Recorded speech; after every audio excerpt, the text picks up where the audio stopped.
It's a shame. This is why when people talk about this pod, it should be bigger. I'm just like, as long as us man is getting together and talking, that's cool. Because I see too many times money spoil people, and I'm not saying that we're Supermen that money can't spoil us. That arguments over money could look. We had fracture the relationship. We've had discussions that's not even like hypotheticals that's made us look at each other like, I wouldn't expect that answer for you, but it has. Do you remember the time that we was doing ESN radio and we asked them, like, would you want a piece of ESN radio? And they all say, yeah. And it was like, all right, fair enough. Yeah, that one. You want some of that money? That one didn't make sense to me at all. So we're gonna spill our beans. So obviously, Wahala and myself, I think it's been about 4 years since we last did an episode or something like that, maybe 3 or 4 years. You can't do but radio. We took it upon ourselves to do a splinter-off show and just do music, and we did it however long, for about a year or two, wherever it was. We enjoyed ourselves, but then we had a discussion, just a hypothetical, because neither of us was trying to do anything with money. It's like, if money was involved now, would the rest of you guys want to split? And I can't remember who said it, but there were at least 1 or 2 people that said yes. And we're like, how does that work out if you ain't doing nothing? And it's like, yeah, because it's got the ESN name. It's like, yeah, but you ain't doing nothing. And so yes, you're right. Well, I was like, that doesn't make no sense. If you man's decided to do your own thing, and made money off it, I would be sitting back with my feet up, expecting a kickback off that. It's business. Strictly business. Mm-hmm. So you would have wanted the money. It was him and the other. He nodded with his eyes and his head. I was in shock at all. TFL owns the big branch. One branch is making money. You gotta kick that branch that's making money still has to funnel some of that money. And funnel is a gangster word. That's what I'm saying. You're actually asking for a kickback. Where's my cut? That's what you're actually asking for. Doing nothing, and then at the end of the week, I'm now giving you a cut. So, like you're doing it for protection. We're protecting you for the rest of the podcast. You need close protection. No, I don't. You need close protection. I'm not giving anybody any money, bro.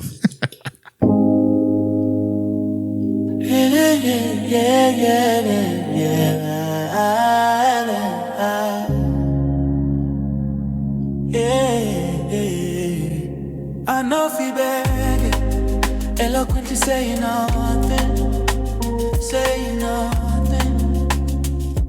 yeah. Yes, eloquently saying nothing, saying nothing, yeah. Ladies and gentlemen, boys and girls, ladies and gentlemen, boys and girls, cats and dogs, rodents and other small insects. Welcome to the ESN podcast.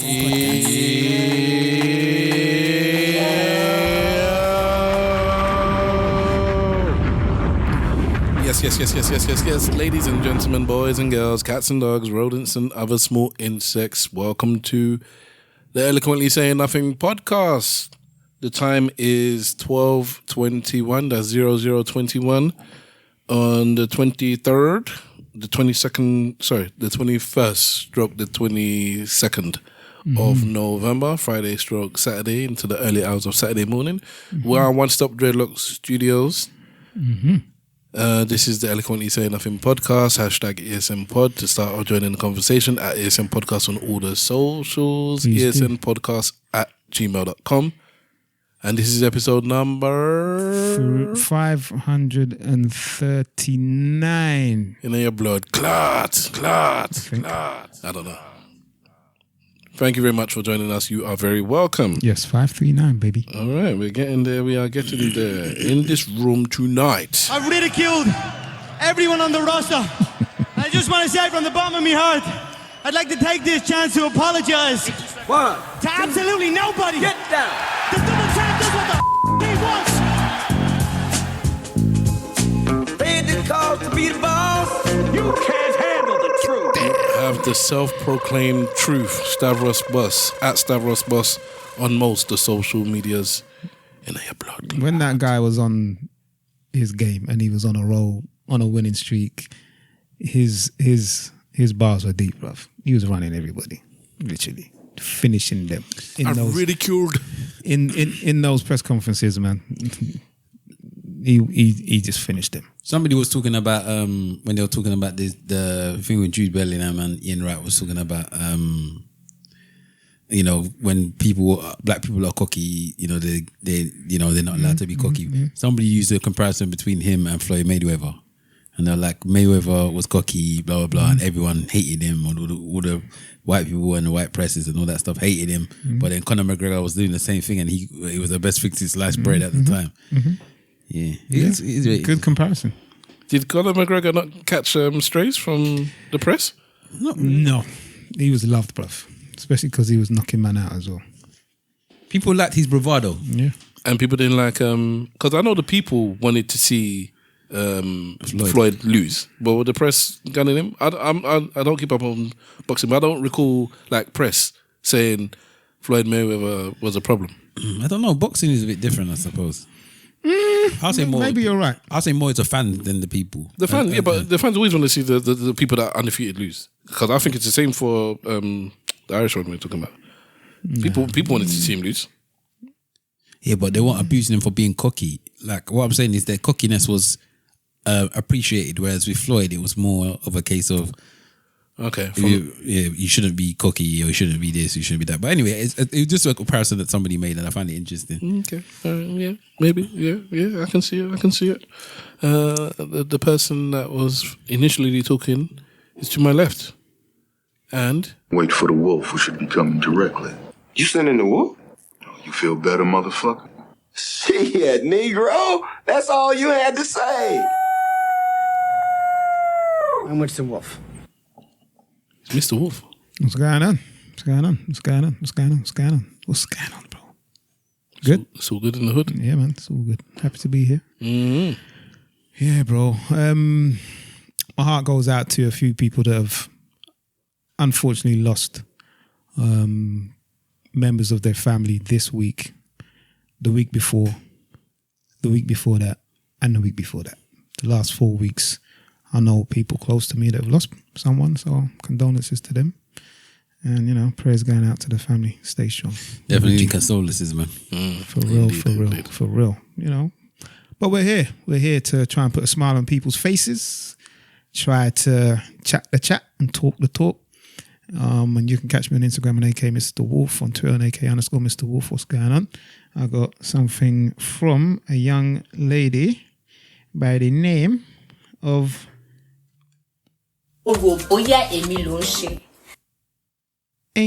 Angie Label _Angie Label. Young lady on Instagrams teaching Yoruba in her own kind of, in her own fun way. So have a listen to this. I've been saying the day I learn how to speak Yoruba is over. They play. Since you're not serious and you have refused to be serious, my calling you but you're serious. I have come to teach you Yoruba.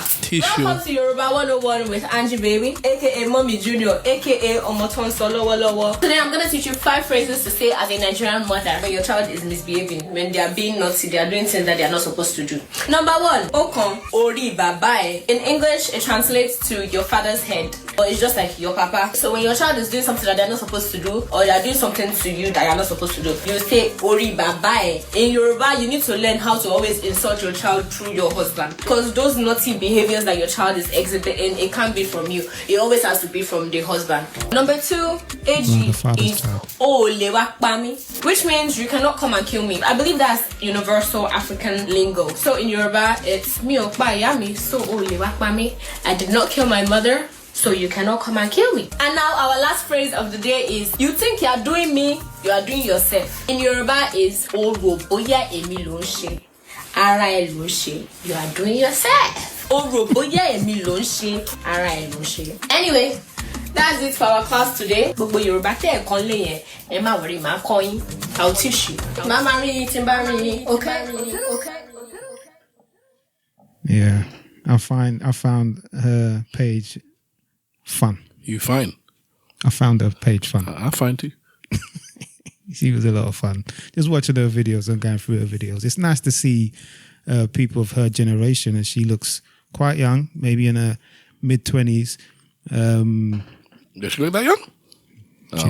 She does to me. I don't know. She looks under under 30 at least, with fantastic knowledge of the language, and actually using that to teach others, and hopefully others, and hopefully when if she hasn't got, or when she has children or whatever, she will teach her kids, which is good, because as we have said many occasions, the language is going, it's losing. Even the ones in Nigeria, some Yoruba people in Nigeria, they can't speak Yoruba, you know, for a number of different reasons. But anyway, you can catch me on Instagram and AK Mr. Wolf, on Twitter and AK _Mr. Wolf.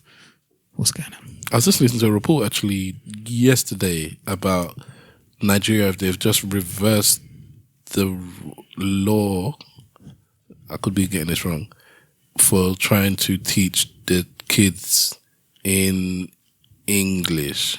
Okay. Or to teach them in their native. I can't remember which one it is, but one of the people that was in the report was their Hausa, and she's saying that when she first joined the school, she was speaking in English, and the kids didn't understand, and they asked her, "Can you do Hausa?" So as far as she was concerned, wherever she is, they knew Hausa much better than they knew English, and it was problematic for her to be teaching them in English. It's like it's better for them to learn Hausa because they weren't answering questions. It's not because they didn't know the answers, it's because they couldn't understand what I was saying fully.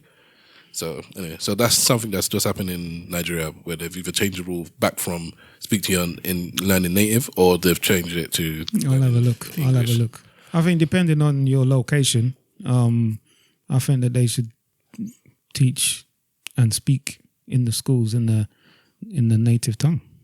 As long as you remember that the national language is English, and I think that they should do both. But you know, it should be fundamental that they know their language. But in a place like Lagos, for example, it's kind of... It's a melting pot. Yeah, it's a melting pot. I think the way they see it is, if you want to progress in business, in society, to travel and do things, if you don't know English, if you can only speak Hausa, if you can only speak Yoruba, you can't go through the whole country. Yeah, but you can learn both. So when you look at countries like Holland, for example, Portugal, they teach them Portuguese and English at kindergarten level. Dutch and English, because when you go to Holland and you go to Portugal, you have no problem in talking English to everybody there. English, mate. Yeah, because they get taught it. It's their second language. Okay, well, fair enough. Yeah, so they can do both. All right. In front of me, waiting patiently for his turn. Big Wahala on Insta. Big Wahala on Twitter. What's good, people? Mm-hmm. Yeah. So going off, we're talking about Nigeria. I wanted to bring this to the table. I was going to do it at the end, like, as one of my thingy says, but I've got films to talk about. But anyone that listens to the podcast regularly, and the boys in the building at the moment, know that I'm a wrestling fan. I love wrestling. Mm-hmm. There's a promotion called NXT from WWE, which is basically the next level. So you got the two main shows, which is SmackDown and Raw, but they've got a show called NXT where it shows like the highlights of the people that's going to be next up. Okay, right? so it's like the championship, basically. Yeah, I actually prefer NXT over the Raw and SmackDown. The Raw and SmackDown. Maybe not Raw as much. In fact, Raw and NXT are on the same level. SmackDown is just rubbish at the moment. Either way, anyway, that's another conversation for another time. But the biggest wrestler at the moment, or the one that everyone's saying is the next big thing, is actually a Nigerian called Obafemi. Hey, right? Obafemi is a bad man. Obafemi is wicked. Like, everyone's just saying, when is he coming up to the main roster? Because Obafemi is that guy. Yeah, has he got bars? He's got bars. So I wanted to.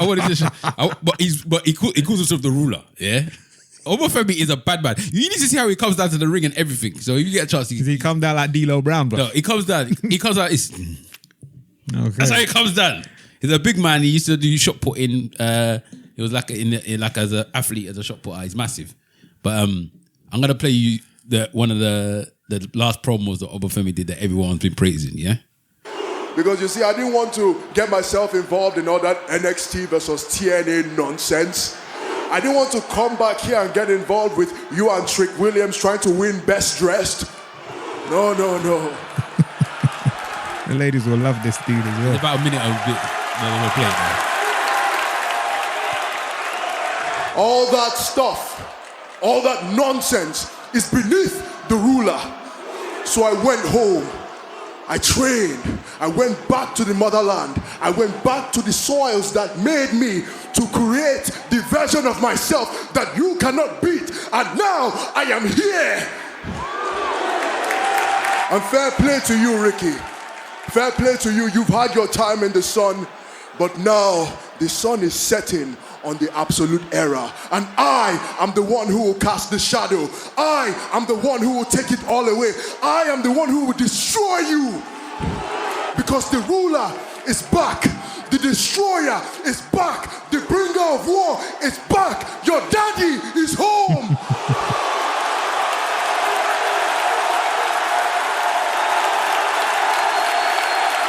Daddy, you know. Because you see, I didn't want to. That was it. That's it. Bruv, do you know how everybody went mad when he went, your daddy is home? Obafemi is a bad man. You're really on this wrestling. Obafemi is a bad man. Stop shouting, please. Anyway, I'm just telling you that Obafemi is the truth, bruv. If you want to watch some good wrestling, check out NXT. If you want to look at some good assets, check out NXT. The women wrestling in NXT as well is probably the best women's. They say it's the best women's wrestling on the roster. Is that the assets you're talking about from the women's wrestling? I ain't saying it. That's what you said. If you want to look at some good assets, as in assets from the company. Assets. They have. I've seen online the traditional Nigerian and Congolese. Funny enough, those two. I don't want to think about it. Nigerian and Congolese wrestling. So when you go online and you see the traditional form of their wrestling, it's no joke, bruv. And it's not, it's not anything scripted. It's proper wrestling. It's grappling wrestling. It's grappling. But yeah, so shout out Obafemi. The truth that is gonna come in, hopefully, into the main roster at some point soon. Yeah, man. But yeah, good to see him. When that promo there is, everyone's saying that's one of the best promos they've seen in a long time. He sounds like that there. They like Obafemi, bruv. Because I'm the bringer of what? You're not ready for me, bro. You're too busy ready for Flair. I understand your level, your Flair, your I should play that Flair song. But for me, Obafemi, when he's got presence. Yeah, he's got so much presence. He looks like he's got presence and character still, Looks like he's a big guy and daddy's home. He told him, boy, your daddy is home. Not your dad. He did it like a proper Nigerian. Your daddy is home. Daddy's home. Sounds like an American Nigerian as well, but you can hear it. No, he's born in Nigeria. Oh, okay. I was born with a golden spoon. I inherited the ability. I inherited the money. I inherited the God-given best looks in the world today. And with this, I dress myself in cashmere. I dress myself in $100 pleated slacks. I dress myself in alligator shoes. I wear a $15,000 Rolex. I got Mercedes-Benz, Rolls Royce, the biggest house on the biggest deal. Yeah. Should play the original to that. It's still fantastic. The actual original. They cut a lot of different ones into that though. Yeah, and the best one they didn't even include it, which is the one I think you're talking about. Spilled liquor. Let me take you on a trip to Space Mountain. We've done this before this week, man. It's okay, man. It doesn't matter, man. With this Ric Flair. It's Ric Flair, brother. Anyways, whilst my man is looking for Ric Flair. I found Ric Flair, brother. Okay, well, in the meantime, his face. Let me shout out. Greetings in the name of His Imperial Majesty Emperor Haile Selassie, Empress Menen Mama.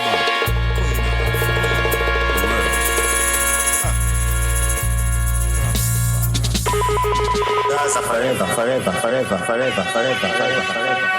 Shout out Simple Simon. Yeah, man. Yeah, not here today, but in our hearts as always, and also in our hearts.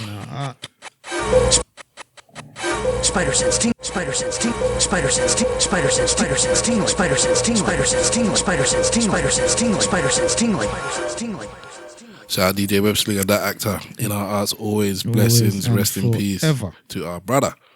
Oh yeah. Okay. With a golden spoon. This is the actual song, boy. I dress myself in cashmere. Yeah. That's I dress myself in $100 pleated slacks. I dress myself in alligator shoes. I wear a $15,000 Rolex. I got Mercedes-Benz, Rolls Royce, the biggest house on the biggest hill on the biggest side of town. This guy's a gangster. Oh God. Was he the best trash talker then? Nah, I don't think so. Who's better than Flair? It's got to be The Rock, bruv. No. The Rock. Come on. No. Bars, bro. No. The Rock had bars, but he didn't have bars like Flair. This, you know what this is? This debate is. This is Joker versus Joker. This is. Fair enough. Messi versus Ronaldo. No. Joker versus Joker, because if there is no Flair, there is no Rock. There's no Rock without Flair. And if there is no what's his name, Jack Nicholson, there is no Heath Ledger. As far as I can say, there is no one better than Flair.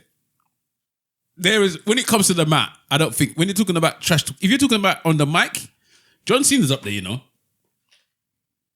John Cena's up there. You just don't know. But John Cena's got bars. Roddy Papa had some bars. He also had bars. Yeah. Come. Yeah, still up. Video. Yeah. Looking at a guy out here. It's so hard for me to sit back here in this studio looking at a guy out here hollering my name. When last year I spent more money on spilt liquor. You don't have to show me. In bars from one side of this world to the other than you made. You're talking to the Rolex wearing, diamond ring wearing, kid stealing, wheeling dealing, limousine riding, jet flying, son of a gun, and I'm having a hard time holding these out. I'll tell you who else had bars. Dusty Rose had bars. Dusty Rose. But his one was more like the dad. Yes. I can't remember. Dusty Rose. Go into YouTube at a chance and put in Dusty Rose Hard Times. That promo. Do you know who gave me joke with his Shawn bars? Michaels? No. Nah, not really. But the one who gave me joke, what's my man's name? From Razor Ramon? Nah. CM Punk is also a really what's from the black group? The Nation of Domination. Yeah, what's my man's name? Farouk with the belt, bro. It's always gonna be my favorite. I had to comment people. I can't even remember. Shout out Rod Simmons. Oh man, and I was talking about D'Lo Brown's walk. His walk, and obviously Vince McMahon's walk. The best walks down, but for me. But yeah, D'Lo Brown. You remember his walk? No. Oh my god. He's the walk with his neck. You know he's gay. Really? Yeah, D'Lo Brown. Let me tell you something about. So it's all in the name. Let me exactly. Bloody hell, having right over my head, boy. He told you in plain sight, brother. Man. You know what? Because the bad thing is, I don't think it was a coincidence. I was putting it out there, plain sight. Yeah, okay, yeah. I think he's gay. I might be chatting rubbish. He just placed in the gayness. No, I remember somebody saying that he was gay, but maybe because of the name. You know, he supports Liverpool. Oh, for real? Yeah. No, he's clearly married with a wife, you know. No, sorry, let me. He just dashed it on him. Who's gay there? What gave him one Michael Barrymore, you know, married with children but gay. Maybe somebody just took the name and said, "Yeah, he's homosexual." But anyway, sorry, but yeah, but this is why I'm telling you that The Rock is not as good as Ric Flair, and I love The Rock. Yeah, I co-sign what you're saying. But when was the last time you went to go and find The Rock to go and listen to him? Recently, no, but back then, The Rock was amazing, bro. Yeah, but when was the last time you actually went to go out of your way to go and say, "No, I want to go listen to one of The Rock's promos"? What the recent ones? No, any of them. You have just gone back to go and find Ric Flair because I remember. Do you remember The Rock's ones? That's what I'm saying. Yeah, I remember them, bruv. Okay. Mate, I was on the way that you are with wrestling, I was on that, bruv. I used to stay up and watch it live. I didn't do the recording, I watched it live. You know, Monday Night Raw, bruv. One of the best Rock ones is when you had his guitar and he was cussing Eddie Guerrero's wife. He did like a whole song about her, man. He has got some fantastic entertaining guy. Even recently when he came back and he was doing Mama Rhodes and he was talking to what you did? Because you lot keep shouting. And he was talking to Dusty Rhodes' son. No, yeah, he's talking to his son, but he's talking about the mum. Wow. And he came with the belt. Mom, I'm gonna use this belt on your son, Mama Rhodes. I'm gonna take this blood. I'm gonna wipe it on your belt, Mama Rhodes. It was people that with t-shirts that say Mama Rose on it because he just kept on calling it Mama Rose. Rock is amazing. Rock is fantastic. He's a very talented guy, man. He came from, obviously, His father was a wrestler. He became a very successful, entertaining wrestler. And onto movies. Because not all of these, because there was a lot of wrestlers that went into movies, but none of them became as big as him. Well, he's the biggest movie star in the world. So, do you know that at some point, do you know they recently, they got released today that, I don't know what awards it is, but they're going to basically honor him as a black actor. And there was a bit of hoo-ha about it already. Because he don't, do people kind of see him they try to say that he doesn't acknowledge his blackness. And I'm like, everyone's like, you people just don't know this man that you just decided that he doesn't do that. Like, if you watch the program about his young rock, he acknowledges his blackness plenty of times in that. When you see him talk about, black champions, he knows he's one of the black. He talks about his dad often, but they're like, apart from his dad, what other black things does he talk about? But he's not running around talking about Samoan stuff either. He kind of does. When do you see him running around talking about Samoan stuff? Well, apart from in the wrestling thing. In the wrestling thing, a lot of it was more Samoan. But it's because the whole family tree is in that wrestling thing. In wrestling. It's only his dad that's in part of that, but the whole family tree is in wrestling. So yeah, he's gotta acknowledge, like, his granddad is like one of the chief Maivia. He's like one of the biggest things in wrestling at one point. He had his own promotion, everything. So that side of his family is literally wrestling royalty. So his dad is black. Mm-hmm. Okay, so and his dad was a wrestler as well, a very important wrestler, but not Samoan. But not Samoan. Not Samoan black. That's black. So his mum is Samoan. His one Samoan. All right. Okay. There we go. But so he took after his mum's side of the family in the lineage of. Well, he lived with with the mum's side of the family. Well. Oh, so the dad was. His dad was a wrestler. No, the dad was there, but I'm saying he lived more with the mum's side of the family. Like his dad's got like the Ross got two black siblings. He's got a black brother and a black sister that are both older than him. Okay. Half siblings. Yeah, half siblings. All right. So, but he didn't grow up with them. He grew up obviously on the side with his mum and the Samoan side of the family. So blended family is what we were talking about before the pod. So he does acknowledge his blackness, man. And I think people just, like, when you watch programs like Ballers, like, I think people want him to be screaming, I'm black, and he's like, why do I have to do that? And the problem is because he can identify as non-black. That's why they want him to compensate for the fact that you don't pass as blackity black.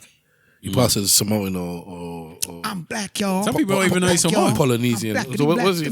Some people think he's mixed race even. Some people could even say that he's passed as some form of Latino.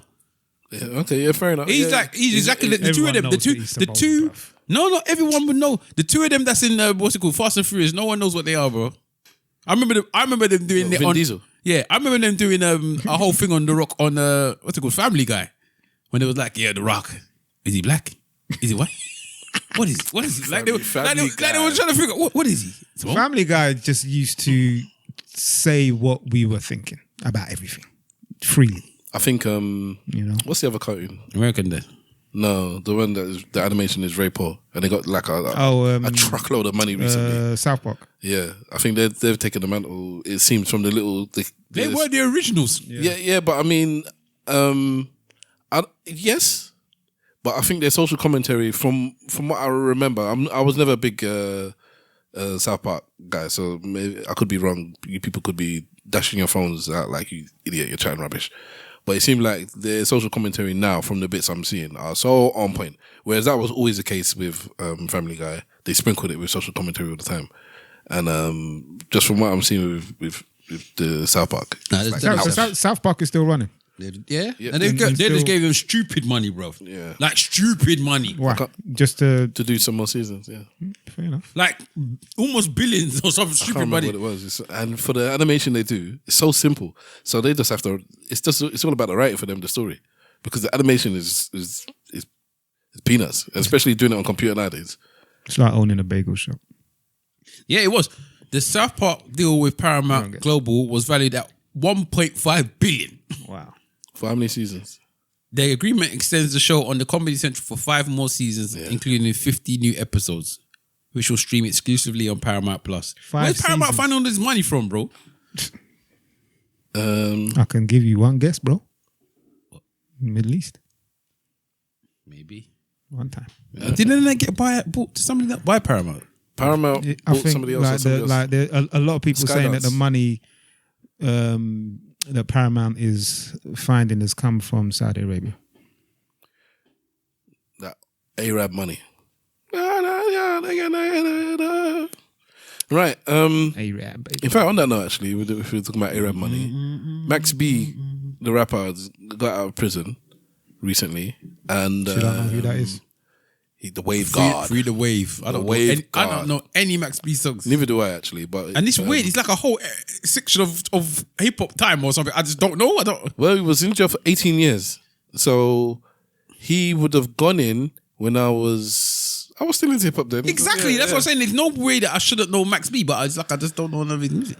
He was a Harlemite. So he was down with Dipset, and I think he had a falling out with Jim Jones, I believe. He did. So he was in prison for 18 years. 17 years and 10 months or something. Like that. So he went in when he was about 24, 25. So he's come out. He's proposed to this woman that her boyfriend used to listen to Max B. She started listening to him, found out, this dude's in jail. I don't know if it's when she broke up with the dude or not, but then she wrote a letter, went to see him, and then she became his partner for like the past, a long time actually, years. Moving like, what's his name? He was meant to have 45 years or something stupid. He said that he was spent 8 years in prison. No, he was there for a long time. It was more than that. Moving like Vibes Cartel, boy. So then now he's come out and this is going to be his wife. But he was friends with French Montana, I believe. And This is why I keep going. French Montana, I see them together. He's taking them to the jewelry store and whatnot. And I forgot the point I was trying to make. Is that because you talk about French Montana who's going to get married to like the Princess of Dubai? Yeah. Or some madness. Or whatever it was. And she's just there following around this hood behavior with this. I thought he would have I renounced my hood behavior now that he's going to get married to royalty. Girls like French Montana, boy. That one knows how to find money. He likes which girls? As in celebrities, or do you know of women? Or you see? No, women? the celebrity women that he finds are always rich women. He finds rich women. Oh, he's proper following his Moroccan roots, boy. He's finding the ladies. Which other women have you seen him with? He was with one of the Kardashians. Who else was he with? French Montana's been about, boy. One guy at work, I call him French Montana. Looks just like him. Where's he from? I'm Bangladeshi dude, bruv. Wow. And he's tall, because most of them Bangladeshis are not. Is that right? Yeah, mate. Most Asians are short. Most Asians are South Asians. I've never really took into consideration Trina, the height. Iggy Azalea. He was with Trina. Apparently, yeah. Iggy Azalea. And now he's engaged to the Which one's Princess that? of Is that Dubai. the white one? Yeah. Silly question. Well, it's not silly. The other one, Azealia Banks. I used to I'm get them saying confused. that I don't see himself. Any of them women black? with Azealia. Okay. Any of his women black? Yeah. Oh, for real? Trina. His first wife was black. Oh, okay. First wife. I'll take that shit back. So he's been married before as well. Yeah. And he's marrying royalty. Royalty these days is not what it used to be. This one likes girls, boy. This is one of his chicks as well, 49. Still looking alright. She was on Basketball Wives. Alexis Sky. This one's got better. Ruby Rose. Apparently, there's better than everyone. You can't believe some of these things. Go on a couple of dates with somebody and it's like this past exploits with such and such. Anyway, so Max B was in prison and he's out now. Yeah, okay. Is that the story that you? I think there was something Free the wave. yesterday Yesterday had come into my head. A beef with Jaru yesterday, but I don't think that's true. Now. I hope he doesn't go back because he'll be on probation in it. I hope he doesn't like nothing stupid happens. And he goes back inside. I could see Jim doing something to him just to antagonize him enough to say they've been there. Do you know what their beef was about? I don't even know about it. So it was about money, basically. So Jimmy Jones used to manage him at some point, and he felt like Jimmy Jones was ripping him off. And then it got quite personal because then he started saying that he was sleeping with Jimmy Jones's missus, and he was very disrespectful to the missus, about the missus, like very disrespectful. He was disrespectful. Max B was very disrespectful to the point now when if Jim sees him, I think it will be a beef thing. And anyone asking questions about him is like, I don't want anything to do with Max B. But after 18 years, it's like, yeah, I don't want to talk about him, blah, blah, blah. But not if I see him, it's on site now. It's like, how many years has it been now? Like, it's a shame. This is why when people talk about this pod, I don't know if I said it last week on or off the air, but they're like, yeah, it should be bigger. I said it on, but it's a separate thing I'm talking about. It should be bigger, it should be bigger. I'm just like, you know, as long as us man is getting together and talking, that's cool. Because I see too many times money spoil people. And I'm not saying that we're supermen, that money can't spoil us. that arguments over money could look. We had fracture the relationship. We've had discussions that's not even like hypotheticals that's made us look at each other like I wouldn't expect that answer from you, but it has. Yeah, because it's usually me, innit? Because no, it's not been you. I think it's been everyone. Everyone at one point has looked at each other like I didn't expect that answer from you. No, I haven't looked at anybody else. Do you remember the time that we was doing ESN radio and we asked them, "Look, would you want a piece of ESN radio?" And they all say, "Yeah." And it was like, I'm like, pardon? All right, fair enough. Yeah, that one. You want some of that money? That one didn't make sense to me at all. So we're gonna spill our beans. So obviously, Wahala and myself, I think it's been about 4 years since we last did an episode or something like that, maybe 3 or 4 years. You can't do but radio. We took it upon ourselves to do a spin-off show and just do music, and we did it however long for about a year or two, wherever it was. We enjoyed ourselves, but then we had a discussion, just a hypothetical, because neither of us was trying to do anything with money. It's like, if money was involved now, would the rest of you guys want to split? And I can't remember who said it, but there were at least 1 or 2 people that said yes. And we're like, how does that work out if you ain't doing nothing? And it's like, yeah, because it's got the ESN name. It's like, yeah, but you ain't doing nothing. And so yes, you're right. Well, I was like, that doesn't make no sense. If you guys decided to do your own thing, and made money off it, I wouldn't be sitting back with my feet up, expecting a kickback off that. It's business. Strictly business. Mm-hmm. So you would have wanted the money. It was him and the other. His all leg. He nodded with his eyes and his head. I was in shock. At all. So you and I'm trying to think. Okay, you and Simple Simon do a conspiracy podcast, for lack of a better term. And we could do a football one. It's popping. Or a sports one. And then I'll say I'm not involved. Me and Big Wahala. I'm not the conspiracy dude. Mm-hmm. You guys do it. It gets popular. You get guests on, famous people are advertising, and you're raking in 10K a week. Mm-hmm. You off your own back will say, all right, and guys, let's talk about the split. Yeah, 100%. Why? They've done nothing. Why are you splitting with the people that's done nothing? Because we own the brand together. So if I'll give you an example of ownership. I don't know. Let's use a football club, seeing as we talk football. Yeah. Right. So we all are equal and co-owners of a football club in, I don't know, Sokoto, Nigeria. Yeah. Okay. And it's making big money. We're winning African League, Champions League, and all these things. And then you, Stavros, decide that you're going to make a women's team. Yeah. Okay. Yeah. And the women's team makes some money. Mm. The club as a whole is still making money, whether it is a branch off of it or not. Mm. So the women's club at these football clubs, they earn money. Okay, let me ask you the question, right? Any branch off of a business earns money, but it's still part of the company. Let me ask you a question then, yeah? The answer is yes. So if the original football club, the men's team club, made no money at all, not half penny, yeah? And then Stavros made this women's football team, and this was raking in all the money. You're now expecting the team that makes no money and was happy making no money because they wasn't trying to get money to now take the money from the women's team. They should get a percentage. I'll give you another example. Transport for London. Before you move on to the next example, I would say that example is not good, because in the case of the podcast, whoever branched off and did their own thing is actually doing work. Whereas with football, you start things kind of like rolling. It's somebody else's. The players is kind of like, they're so important and integral to, or whatever the word is, to making the money. You're just kind of like sitting at the top. So I can kind of see that a bit more. It'll still be a bit it's joint whatever, ownership. But that one I can kind of see. But sorry, go to your TFL example. It's joint ownership. So if you're using the name of the company and then you're making money from that, whoever owns the company should get a percentage. Okay, so if you use the name, you wouldn't have a problem So I with this. use transport. Yeah, if you decide that you're Big Wahala, you're going to do something completely different. Oh, sorry, you're going to do something similar. Bobby Brown. But you're going to do it somewhere else. You're not going to use the name.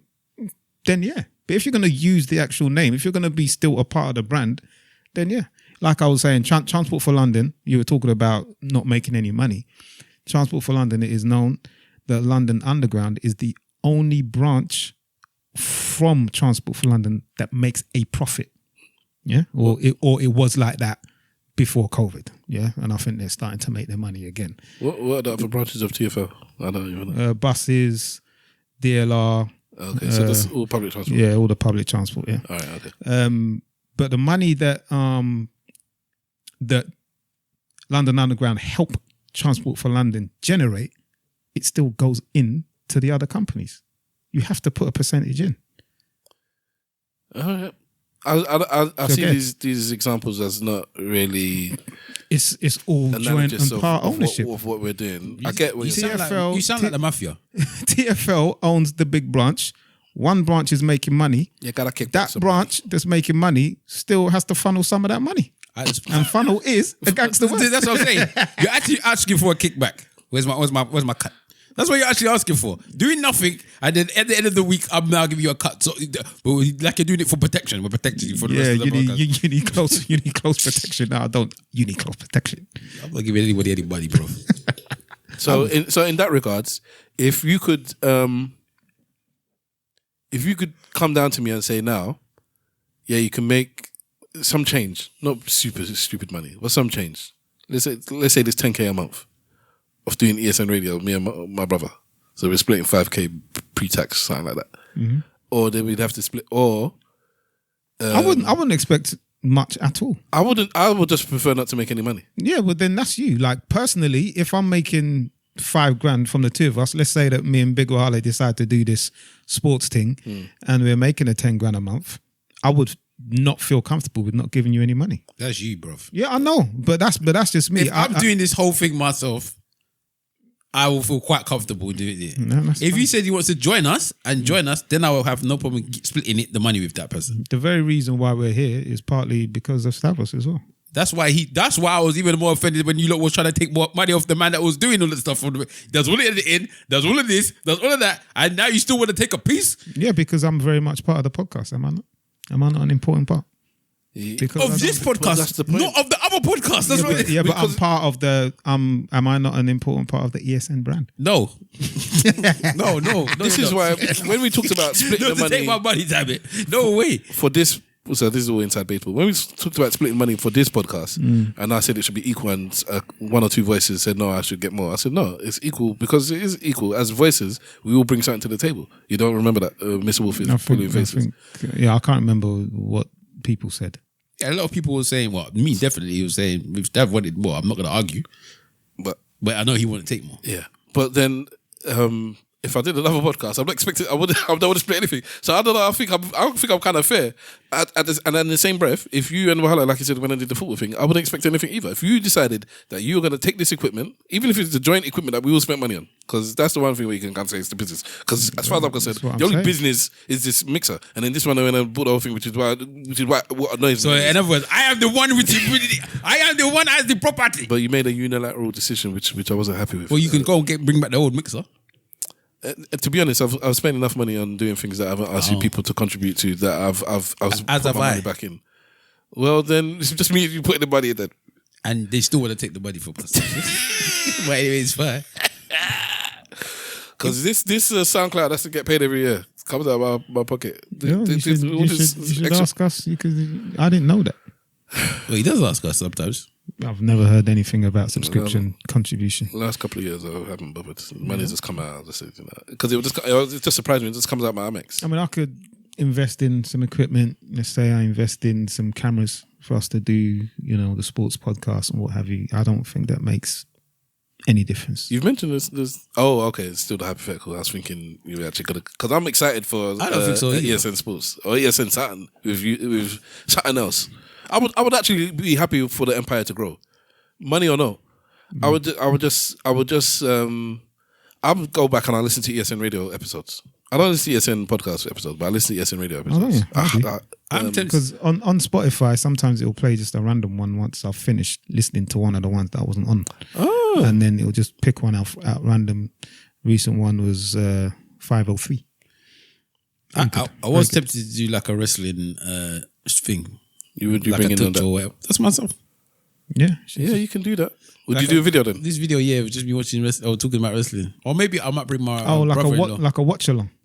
Yeah, I wouldn't think I'll watch along though, but I'll just do the talking about the wrestling thing. I might bring my brother-in-law involved in it as well because he's a big wrestling fan. Me and my brother-in-law are very similar in nerdish stuff because he loves comic books as well. He buys me comic books randomly. Oh, you accept them? Yeah, no way. His older brother gives it to me. He doesn't even ask. So you're not upset when someone gives you something, when your brother-in-law gives you something. If I don't want it, I'll tell him. But he's a comic book, isn't it? It's not nothing thing. I've given him same things back as well, so it's not like it's a one-way street. But I feel offended.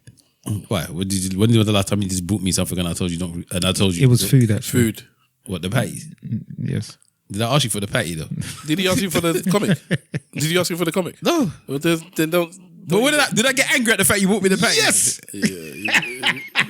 Angry is a big term, but it was on that road. But did I tell him that I don't want the patty though before and then you brought it anyway? What do you mean?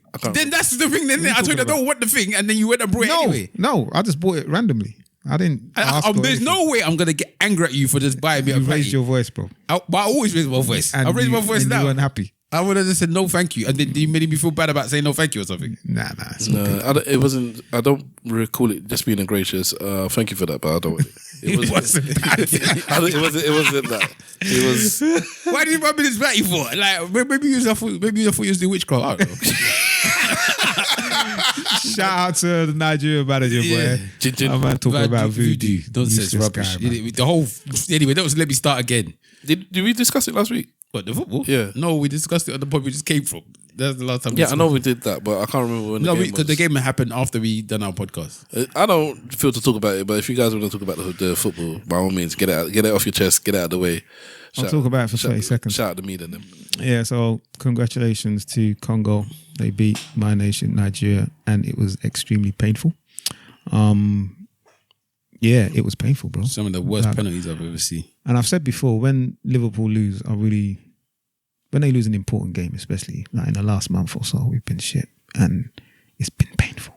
That loss there was as painful as losing the cup final because we're not going again. If all the Nigerians that are in the United States of America, they would have made it very colourful and flamboyant and loud, and we would have had a lot of fans there. But we're not going again. I think even you UEFA want us there, but FIFA definitely want us there. there. So FIFA. What is the problem? Yeah, right.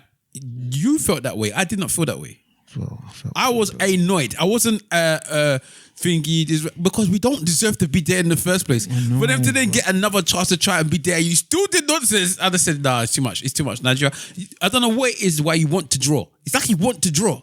Yeah, but you lose the concentration all the time. We played really good in the 2 games leading up to that. We had to win, and we won both of those games comfortably. No, we did not. Then, we won 4-1. Did we? When did we lose 4-1? Yeah, we won 4-1 in the previous game. Wait, but how? How was it 4-1? Yeah, but we dominated the game. Yeah, and we let them score a nonsense goal. Yeah, but we drew the game. No, we won 4-1, bro. No, we won 4-1 in extra time. In the normal time, we drew the game. But that's still a win, though, isn't it? No, but I'm trying to say, why did it have to go to extra time in the first place? If 1-1 at full time, I wouldn't call that a comfortable win.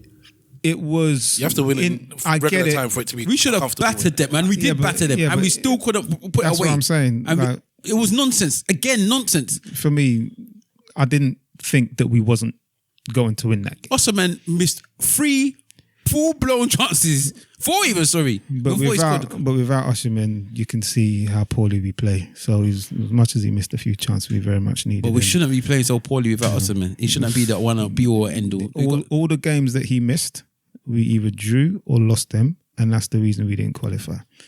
You know what I mean? But anyway, the coach at the end, and I think he's getting slated a little bit too much for this because he didn't use that as the reason why we lost, because you got a man like Obi Mikel saying it's a stupid excuse. How could that be the reason why? He didn't say that's the reason. The guy asked him, why did you have an issue with the guy at the touchline during the penalty shootout? And he said that he was using some kind of voodoo. Yeah? So that's why he felt that there was a issue there. He didn't say that that's the reason why we lost the game.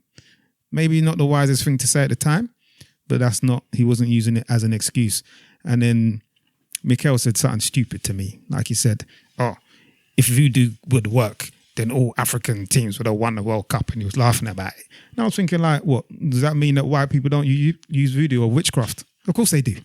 You get what I mean? But either way, everybody's fucking, to me anyway.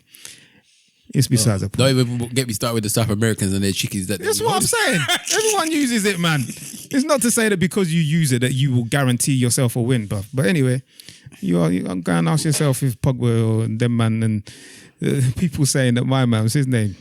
This Naby Keita, saying he upset some village back home, boy. That guy was always injured, bro. Like all the time. Anyway, let's move on from football, man. Upsets me. Upsets me. Yeah, it was a nonsense thing with Nigeria, but it is what it is. But anyway, yeah, as I was saying before that, I was tempted to do a wrestling one, but don't think I'll do one still. I don't know. I'll see how I feel. You there, man? You there? Maybe I'll get my avatar to do it for me. Well, it's the thing. People are using AI for everything now. I see one AI thing that they're advertising on my algorithm. That you can use this app to literally clone yourself, and the guy was saying which one of the two of me is different, or which one of the two of me is AI. So I had one AI talking, and one that was him. And bro, you can tell the difference, bruv. Do you know what AI needs to do? He needs to fix this bloody weather, bruv, because I don't understand where the coldness came from out of nowhere. The bitter cold, boy. You do realise that they can manipulate the weather, innit? Yeah, well, we told. So maybe you'll get on with Eddie. You know, Eddie said he'll be happy to come on the pod another day. Oh, okay, that's cool. Which one's Eddie?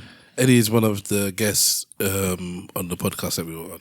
The Empty podcast that had Wiley Cat. We had Wiley Cat here about 3 weeks ago, and he contributed fantastically, as we all expected he would. And the boys were on the Empty podcast before this recording. Unfortunately, Mr. Wolf couldn't make it because he had prior engagements. Simple Simon couldn't be there, but we had our two eligible, experienced, and great podcasters representing ESN. What was it like? Yeah, well, just before you go, shout out Eddie again, as he said, and shout out Eddie's website where he's made some. He's got a clothing line with him and his family. They made it together. He said that they made it in COVID, where there was a way of had like an outlet for his children to be a bit productive instead of just artistic watching screens. Yeah, and so they made T-shirts and stuff, and then they started to sell it. And it's called "Hey, is that me?.co.uk." His apparel's been on different TV shows and whatnot. If you know about the TV show Dreaming Whilst Black, they wear his clothes in Dreaming Whilst Black. They seem to be doing quite well. So if you get a chance, check them out. He's got a discount code currently at the moment for 15% off if you type in Dreaming Whilst Black. And go check it out anyway. That's good, man. 15% is that enticing. Give the just a little bit above the name 10%. again. Hey, is that me? And hey, is that me? It stems from his children saying that they didn't see representation of themselves. Lovely. So the clothing is based around blackness, basically. So hence the term, hey, is that me? Beautiful. Yes, there you go. Mm-hmm. All right, I'm going to play this for the people out there. Did you tell me a little bit about what the podcast was like? Or sorry. You're right. You did ask. We discussed a variety of topics. I was telling you guys earlier that it reminded me of us many years ago, where they moved on from topic to topic. They were quite rigid with, we have 5 topics where we have to discuss all this stuff. We discussed... That was you, football. actually, innit? Yeah. Yeah, I remember. And we were telling you, bro, we don't need to fit that shit in. Well, now we don't. And now you complain that the podcast is too long. Can't have it both ways. I guess you can, but as it stands, it's not both ways. It was either structured and we were to time, or it's we weren't to time. Or it's yes, we were. Yes, we were. To what time? 2 hours. It was the time. Almost ended this podcast early. Anyway. I just got an email saying, hello, you have won. And then I went to the app, £3 for you. But let's go. Oh, what, the National Lottery? Yes. Right. I actually played that today. But the podcast was good, yeah? We discussed football. We discussed ID cards. We discuss Brexit, the football with more football with what's his name, Bellingham, and Ian Wright, and his remarks, and the media's view on that. Which there was something I wanted to discuss. I think didn't get it off my chest. Once again, shout out to Beat, where we were discussing if you can talk about other people's point of view if you're not one of them. It stemmed from a white person or a bunch of white people, football pundits, football experts, football discussers can't discuss how whether Jude Bellingham can say it's racist, or other black players or other black viewers can say the way Jude Bellingham has been treated is racist because they're not. They can't see from that point of view because they've never lived it. I said that's a nonsense. Well, there's one radio presenter called Andy Goldstein. Yeah. On TalkSport, and they touched on what Ian Wright said, and he said the exact words. He said it as a white man. He says, "I cannot understand fully what you as a black man has gone through." So he's talking to Darren Bent. Can you explain to me? Can you explain to the people, what it is like as a young black footballer? What is it that I as a white man has missed? Because there's going to be things that I've missed. There's going to be things that I don't understand. Tell me. That's very fair. And that's basically, is that not alluding to the same thing? But then if I go to half the league, black players, and I ask them all these questions, and then they inform me, I am now, if I'm sensible, I am now equipped to have an opinion on this. Or if I listen to black people talk, I am now, and I'm not a black person myself, I am equipped to have a discussion with or on behalf or talking on about black people, because I understand I don't have to be black to do something.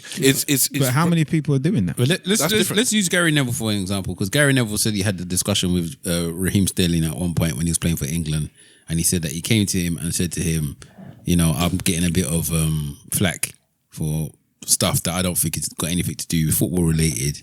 Sterling was saying this to Neville. To Gary Neville. And Gary Neville basically brushed him off and was just like, oh, just don't worry, man. Just play well and you'll be fine. This just how it is, blah, blah, blah, blah. He had played in England with other white footballers who had enough similar heat to Raheem Sterling. Yeah. So as far as he was concerned, he was just that. Great players that he played with, Rooney and Beckham. David Beckham specifically. Those players were stars in England and they caught heat.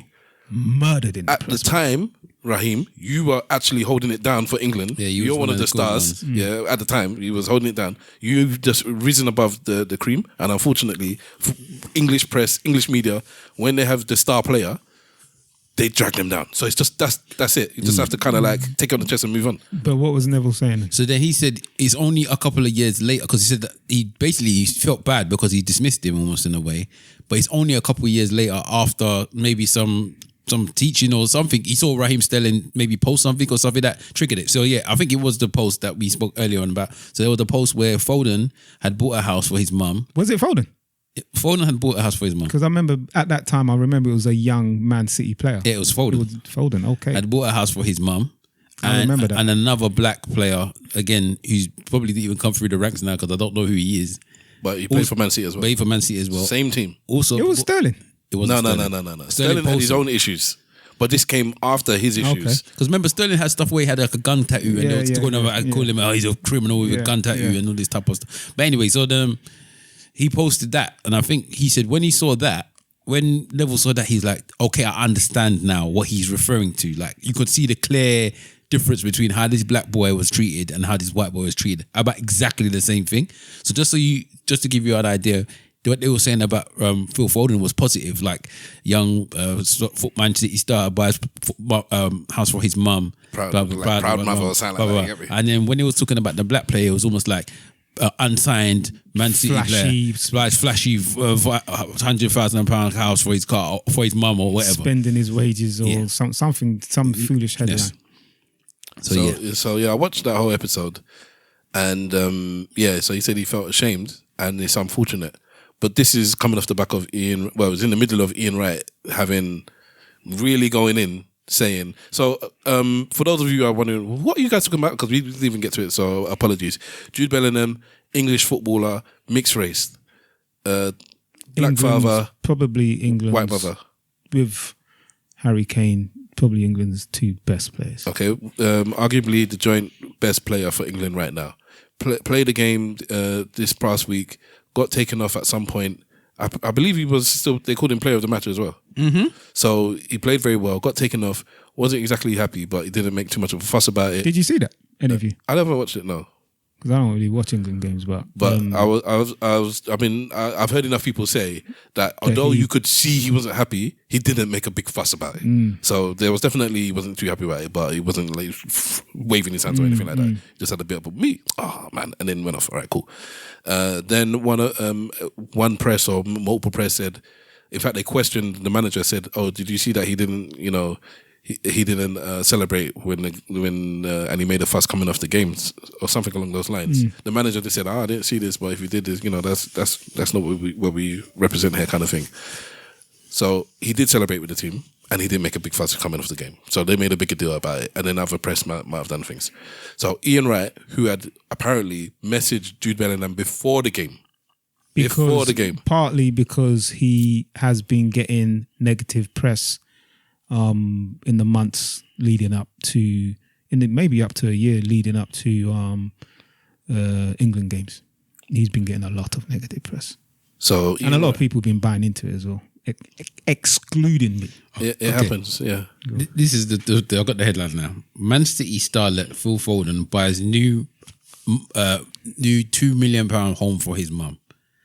The next one is young Man City's footballer on 25,000 a week splashes out on a mansion on a market for 2.25 billion, despite never starting a match for Premier League club. And each time Foden hadn't started yet, had he? He hadn't started any games. I remember it was one is October 2018. The other one was January 2018. Yeah. All right. So that was gone backwards. So now Ian Wright had sent a message to Jude Bellingham telling him to watch out. Bellingham has asked him what for. He's like, it's coming. Just be careful. Watch out. Which I don't know. It sounds a bit funny because that's how he put it. So he didn't even tell him. But anyways, the stuff has come out. Then Ian Wright. In fact, let me actually find the clip and play what Ian Wright has said because I think it's quite powerful what he said. Let's do Ian Wright. I'm sure it will. In his beret. Yeah. All right, here we are. Let's go. And I'm worried for Jude simply because he's somebody that they can't control.